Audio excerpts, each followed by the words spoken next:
ஏன்னா last trailer நம்ம பார்த்துருந்தது மாரி செல்வராஜ் அவர்களோட படம். அதனால அடுத்ததாக நம்ம பார்க்க போகிறதும் மாரி செல்வராஜ் அவர்களோட அடுத்த படங்கள் எப்படி இருக்க போகுது அப்படிங்கிற ஒரு விஷயம் தான். சரி, ஓகே. மாரி செல்வராஜ் அவர்களோட அடுத்த படமா உடனடியாக இருக்க போகிறது தனுஷ் அவர்கள் கூட பண்ண இருக்கிற ஒரு ஹிஸ்டாரிக்கல் மூவி.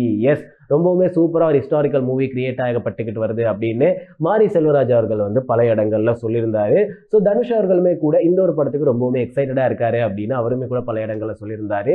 இந்த ஒரு படம் மாரி செல்வராஜ் அவர்களோட அடுத்த படங்களை விட இருந்த படங்களை விடவுமே ஒரு ஹை பட்ஜெட் ஃபில்மா இருக்கும் அப்படிங்கிற மாதிரியான ஒரு விஷயத்த மாரி செல்வராஜ் அவர்கள் வந்து ஷேர் பண்ணிக்கிட்டு வந்திருந்தாரு.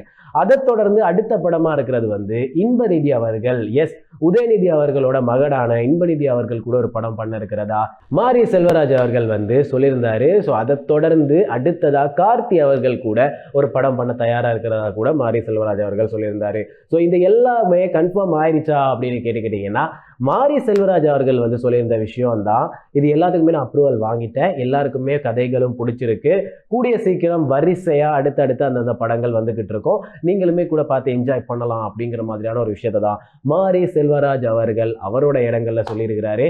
ஸோ எஸ், அவரோட படத்தோட வரிசைகளில் நீங்கள் இதுக்கு முன்னாடியே பரியேறும் பெருமார், கர்ணன் அப்படின்னு பல படங்கள் பார்த்துட்டு வந்திருப்பீங்க.